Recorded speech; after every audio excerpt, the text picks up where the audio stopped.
রাস্তার কথা উঠলো মানে কিন্তু রাস্তার সম্পর্কে নিশ্চয়ই কোনো আপডেট রয়েছে এই ভিডিওর মধ্যে।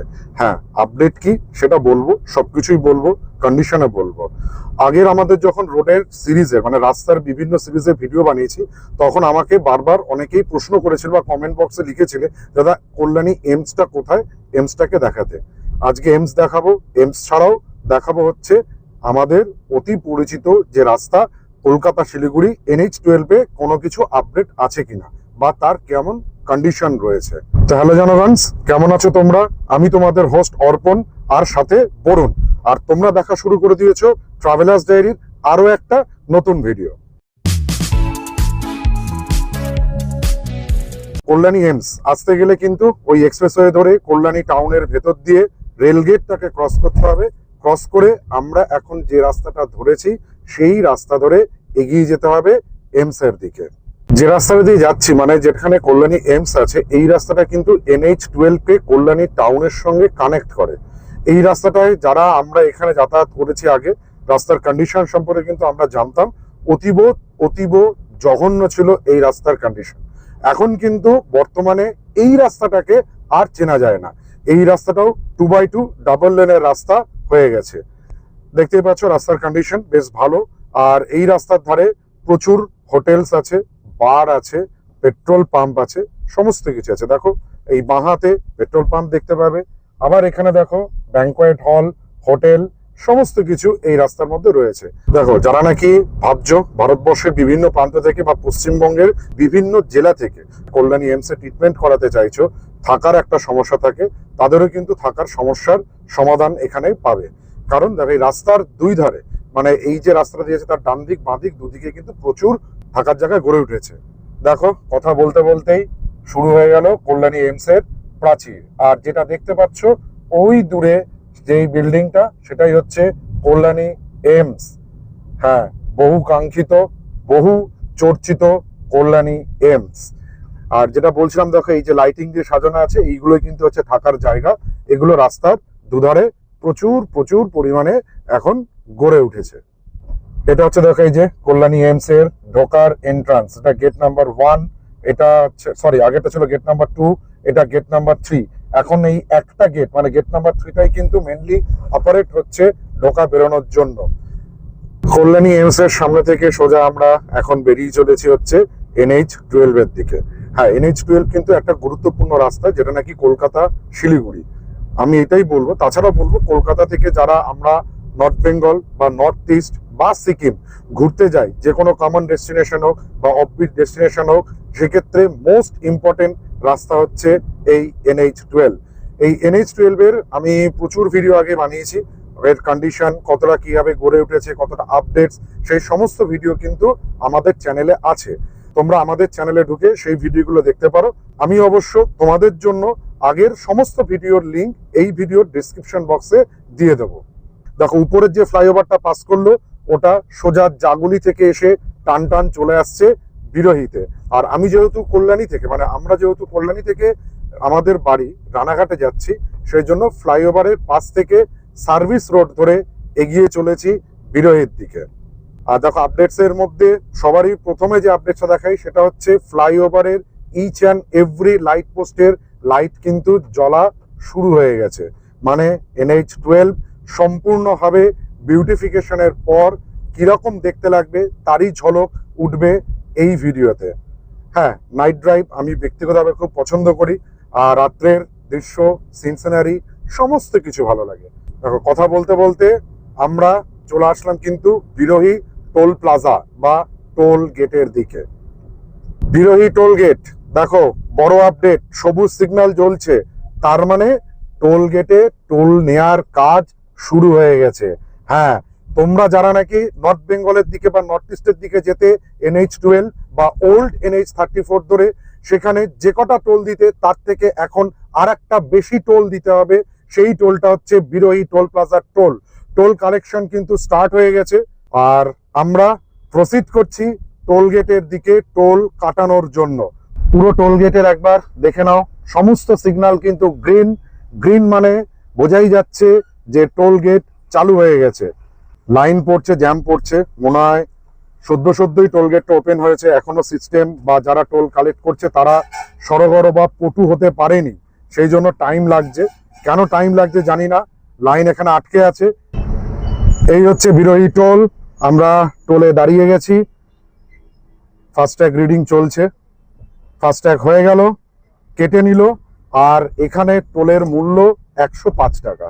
তার মানে কি দাঁড়ালো, এতদিন আমরা কলকাতা থেকে কৃষ্ণনগর বা কৃষ্ণনগর কলকাতা যেতাম ফাঁকা, কিন্তু এবার থেকে আমাদেরকে যাতায়াতের পথে দিতে হবে 105টি করে টাকা। এটাই বড় আপডেট। আর রাস্তার দেখো যা কন্ডিশন ছিল সেরকমই রয়েছে, আর রাস্তার যে লাইটগুলো, মানে লাইটগুলো সম্পূর্ণভাবে জ্বলে গেছে, বেশ ভালো লাগছে। একবার ইমাজিন করো তোমরা, সেই NH-34 আর নতুন রূপে NH-12, কত আকাশ পাতাল পার্থক্য এই রাস্তার ভেতরে। একটা স্মুথ রানিং, হ্যাঁ টোলটা 105 টাকা একটু বেশি মনে হচ্ছে আমাদের কাছে, কারণ আমি যেহেতু কল্যাণী থেকে রানাঘাট যাব, সেই জন্য 105 টাকা কিন্তু অনেকটাই বেশি মনে হচ্ছে। কিন্তু এই টোলটা কল্যাণী থেকে সোজা টানছে কিন্তু বেতাডৌরি পর্যন্ত, তার মধ্যে কিন্তু কোনো টোল নেই। মানে বিরোহীতে তোমরা এখন থেকে ফার্স্ট টোল দেবে, সেকেন্ড টোল হলো বেতুয়াদেউরির টোল। আগে কিন্তু ছিল NH-12 এ বেতুয়াদেউরি ফার্স্ট টোল। বিরোহী টোল প্লাজাতে টোল কাটিয়ে নিয়েছি, তাহলে এবার চলো নতুন রূপে NH-12 এ নাইট ড্রাইভটাকে উপভোগ করি। নতুন কলেবার, নতুন ভাবে লাইট ফাইট সব জ্বলেছে, সমস্ত কিছুকে উপভোগ করি। Just feel the sound of NH-12।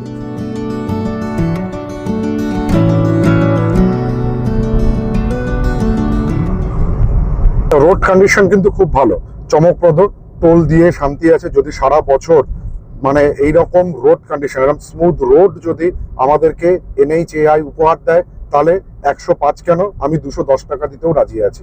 কিন্তু বস, রোডের কন্ডিশন যেন এরকম থাকে through out of the year. বর্ষার সময় যেন পিচ উঠে দাঁত বেরিয়ে না যায়, রাস্তা হতশ্রী যেন না হয়, সেটাই খেয়াল রাখতে হবে এখন NHAI কে।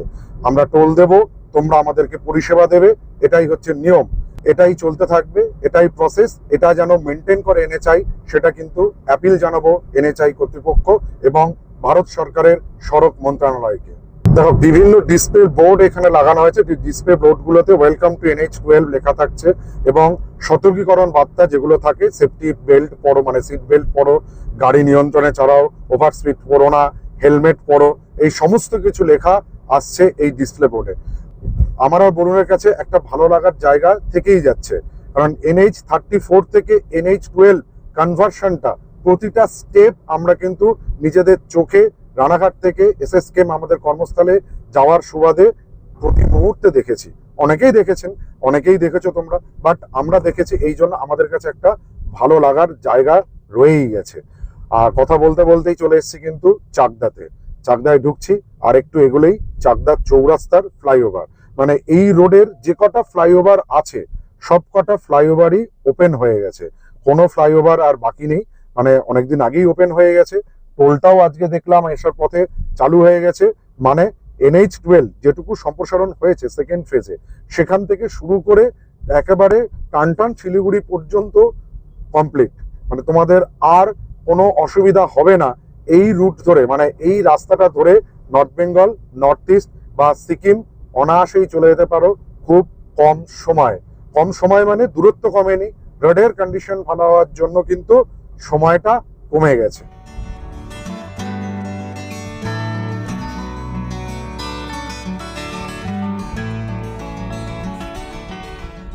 আর অনেকেই তোমরা জিজ্ঞাসা করেছিলে বা অনেকেই তোমরা কমেন্টে আমাকে লিখেছিলে বা বলেছিলে যে ব্যারাকপুর এক্সপ্রেসওয়ে থেকে এইমস আসতে গেলে কোনো মতেই নাকি কোনো কানেকশন নেই। দেখো, প্রথমে একটা কথা বলি, NH-12 এর সঙ্গে ভালোভাবেই কিন্তু ব্যারাকপুর এক্সপ্রেসওয়েকে সংযুক্তিকরণের কাজ গড়ে তোলা হয়েছে বা এখনো চলছে। কি হয়েছে, ব্যারাকপুর এক্সপ্রেসওয়ে ধরে তোমরা চলে আসো হচ্ছে NH-12 এর জাগুলির মোড়ে। আর যে ফ্লাইওভারটা তোমাদের দেখালাম কল্যাণী থেকে আমরা যেখানে NH-12 এ উঠলাম, ওই ফ্লাইওভারটার পাশ থেকে সার্ভিস লেন, মানে আমরা যেদিকে আসলাম তার পিছন দিকে যে সার্ভিস লেনটা আছে, ওই সার্ভিস লেনটা ধরে চলে এসো কল্যাণী এমসে। এটা অনেকটা সময় কমবে। কেন কমবে? ওই যে আগে বলেছিলাম, এক্সপ্রেসওয়েতে যেটা পশ্চিমবঙ্গের সব থেকে বড় ফ্লাইওভার হচ্ছে, মানে কাপা মোড়ের ওখানের ওই ফ্লাইওভারটা ধরে একেবারে ঝিলের পাশ দিয়ে চলে আসবে বিসিকেবির কাছে পর্যন্ত। বিসিকেবির সামনে থেকেই ওই রাস্তাটা, মানে যে রাস্তাটা জাগুলি থেকে কাস্তাপাড়াকে কানেক্ট করছে, সেই রাস্তাটাও 2x2 হয়ে গেছে। ওই রাস্তা ধরে চলে আসবে কল্যাণী এমসে। তাহলে কানেকশনটা ক্লিয়ার হলো তো এবার? আমাদের গন্তব্য যেহেতু রানাঘাট, সেই জন্য আমরা NH-12 কে বিদায় জানিয়ে ঢুকে গেলাম সার্ভিস লেনে।